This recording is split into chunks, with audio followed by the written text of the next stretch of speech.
Hello বন্ধুরা, তোমরা কেমন আছো? আশা করি তোমরা ভালো আছো। তোমরা ভালো থাকবে, তোমাদের দিদিভাইও ভালো থাকবে। যাই হোক, এখন 6টা বাজে। তো তোমাদেরকে গাছে আমও হয়েছে, আম পাড়াও দেখাবো, আম মাখাও দেখাবো। এটাই তোমাদেরকে মানে এই ভিডিওটা তোমাদের কাছে এখন শেয়ার করব। তোমরা দেখতে থাকো, ঠিক আছে? চলো বন্ধুরা, গাছের কাছে যাই। নতুন গাছে আম হয়েছে।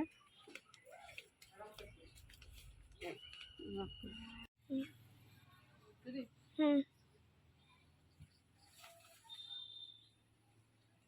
তো এই দুটোই থাক, বড় বড় আম তো। কাছে এসে দেখা আমগুলো দেখেছো বন্ধুরা?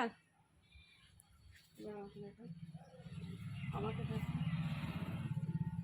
ঠিক আছে। চলো মাখা করি বেশিক্ষণ। আমগুলো ছাড়ানো হয়ে গেল, একটু পাকা পাকা ভাব হয়ে গেছে। এটা মিক্সচার দেবো, লঙ্কা লবণ দিয়ে করা হবে। আমটা মিক্সচারে দিয়েছি, লবণ লঙ্কা মিক্সচারে দিয়ে মাখানো হবে। করেছি, দারুণ হেভি হয়েছে বন্ধুরা আম মাখাটা। তোমরা কে কে খাবে চলে আসবে। ভিডিও দেখে যদি ভালো লাগে লাইক কমেন্ট শেয়ার